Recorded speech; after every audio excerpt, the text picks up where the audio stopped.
Boa noite, pessoal. Tudo bem? Quinta-feira, 19 horas, estamos aqui iniciando outra live. Hoje nós vamos falar um pouquinho sobre modulação de tetos, né, castilhos, etc. Essa combinação de paredes e forros e tetos, né, que são, hoje em dia, coisas que saíram um pouco da ordem da preocupação dos projetos interiores, né? Então, eu queria falar um pouquinho sobre isso e responder duas questões que apareceram na semana passada. Uma delas eu achava que era uma estação de metrô na Alemanha, mas eu não tinha certeza se era Berlim. E não é Berlim, é Munique, né? Vamos olhar aqui a foto, né? A pergunta foi feita por uma garota, uma moça que perguntou se era onde ficava, né? Fica em Munique, na Alemanha. Munique é uma cidade muito interessante, né? Aliás, os alemães são muito arrojados, né, do ponto de vista de design de interiores, design de iluminação, artes gráficas de uma forma geral, né? E Munique é uma cidade muito interessante, bonita, né? Então, essa é uma estação que eu considero uma obra-prima, maravilhosa, realmente maravilhosa. E estação Westfriedhof, que é, bom, Hof é estação. Então, Westfried. Mas é muito interessante a ideia de se criar um teto, né? Reparem como existe um teto e um vazio azulado do lado, isso combina maravilhosamente bem com a cor interna dessas luminárias de Ingo Maurer, né? Então essa foi uma questão. A segunda questão que foi colocada foi por um jovem arquiteto que nos perguntou como iluminar um painel de uma plotagem, ou seja, impresso, né, por impressora, né, de uma vista de uma cidade, portanto ele é longitudinal, né, ele é estreito, largo, e obviamente é tipicamente uma superfície, um painel numa superfície vertical, que é melhor iluminado, da maneira mais correta de iluminar, através de uma solução wall washing. Para isso serve o wall washing, né? Para uma iluminação uniforme de um painel que tem que ser uniforme. Às vezes, se a pessoa tem uma... Eu lembro que num hotel em Paris, uma vez, eu vi uma dessas impressões, era no caso não era impressora, era fotografia mesmo, de uma cidade, da vista da cidade, Paris, principalmente pegando todo o eixo monumental, Sena, e os eixos da Rive Droite, aquela coisa, a parte mais importante de Paris, né?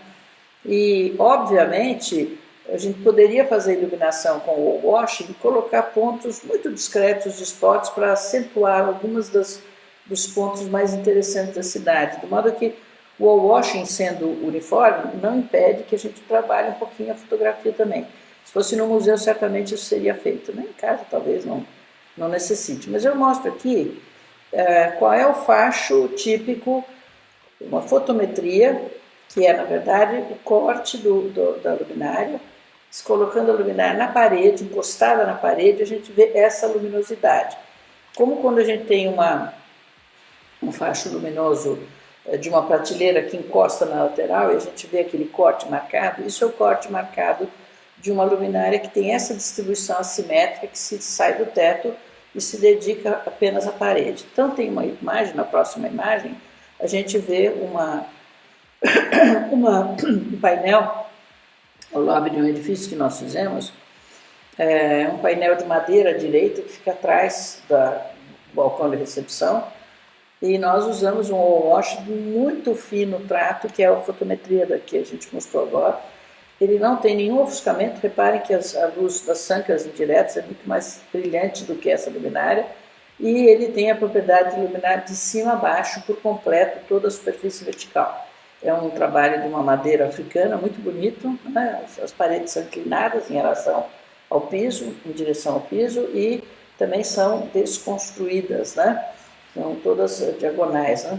Então, eu mostro embaixo a distribuição luminosa desse facho, né? A gente vê a fotometria do lado, né? A sobra luminosa do lado, e o painel bem iluminado por essa luminária.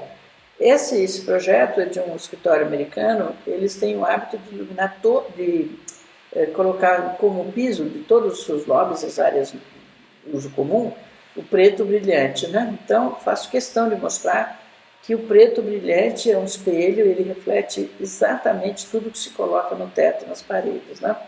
Reparem que essa luminária, como não tem nenhum brilho, ela é a mais discreta de todas no piso, né?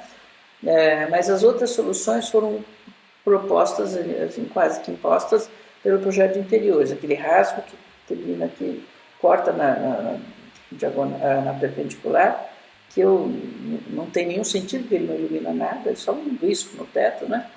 E essas sancas laterais, com um agravante de que o teto é inclinado porque ele é a rampa das garagens que estão acima, né? Então, essas sancas têm uma parte mais estreita e uma parte mais larga. Eu não gosto muito dessa solução, porque eu acho ela muito confusa, mas é a solução do projeto de interiores. Então, novamente, eu mostro duas soluções, uma com a linear, que é de baixo, que é intenso, aqui está intenso, porque não diminuímos, né? Deveríamos ter diminuído o fluxo luminoso para dar a intensidade que se deseja. E acima são os pontos, podemos fazer o wall washer também com pontinhos, desde que a luminária tenha o facho, desde cima até embaixo, né? Essa lumináriazinha pontual é muito boa também, não tem nenhum ofuscamento. Na próxima imagem a gente vê o quê? Galerias e iluminação clássica de galerias, não mais com wall washer, mas sim com, desculpem, esse aqui é o wall washer, com uma linha de wall washer no teto. Ela é bem aberta, de modo que toda a parede fica iluminada, até a parede é branca demais no caso. Vejam que a iluminação, a foto de baixo, a parede é verde, então ela tem ela apresenta o quadro com um pouco mais de interesse, né? A gente pode focar o olhar sem o brilho da parede branca da parte de cima, né? Da foto de cima. Então, e esse detalhe de iluminação é um detalhe construído no próprio gesso, é uma sanca, né? A parede aqui, a luz aqui, uma sanca mais ou menos parabólica, que faz uma iluminação para a parte inferior, né? Para ficar mais regular. Na outra foto, a gente vê o quê? A fotometria do facho luminoso, que também pode ser usado, do facho médio para aberto, né? Se puder ser difuso é melhor. Orientável para se fazer iluminação pontual do quadro ou do painel. No caso do painel plotado no aparelho, é melhor fazer com wall washing, né? Do que fazer vários pontinhos, como a gente mostrou com aquela outra luminária, mas também pode ser feito. E também pode ser feito com orientáveis, desde que o facho seja correto.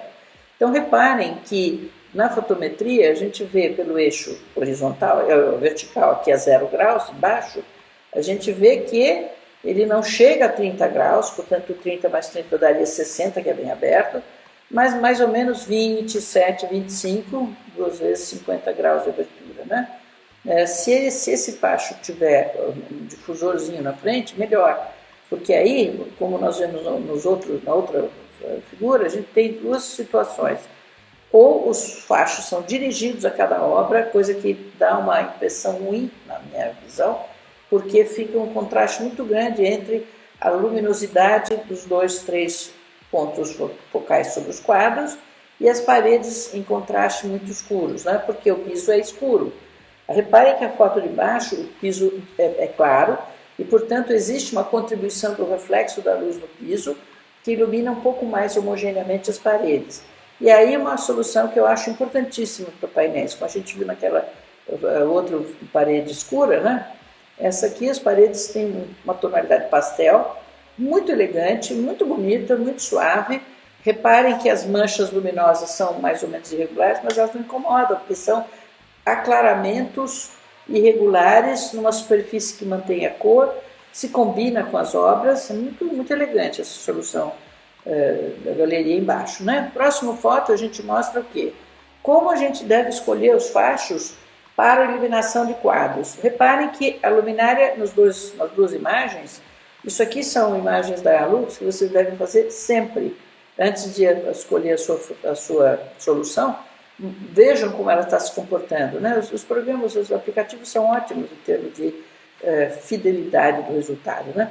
Desde que as variáveis e a fotometria sejam bem calculadas e sejam confiáveis, né?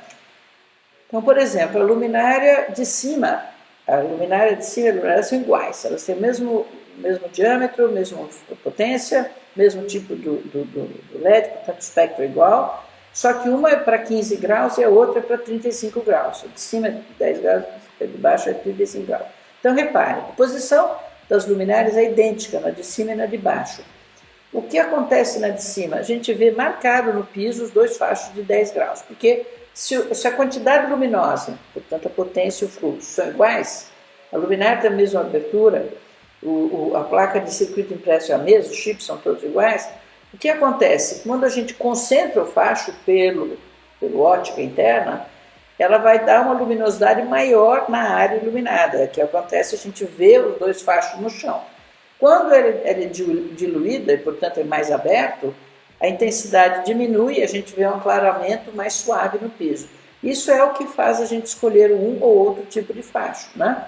Se fosse para um vaso de flores, para um livro, para um objeto, uma escultura, é o de cima. Sendo o de baixo, ele é mais homogêneo, mais suave, né? Para uma ambiência de um sofá, de uma mesa de estar, mesa de jantar, inclusive, permitindo a focalização dos objetos que a gente quer valorizar posteriormente, né? Então, reparem como na parede a gente não pode usar um facho concentrado, porque isso daria manchinhas no painel. Já a foto de baixo mostra que, escolhendo a orientação correta e colocando um próximo do outro, a gente consegue iluminar o painel, apesar de ter uma luminária com foco direcionável, né? E dirigido, não é um washer, é um facho cônico, né? Isso é só para dar uma ideia.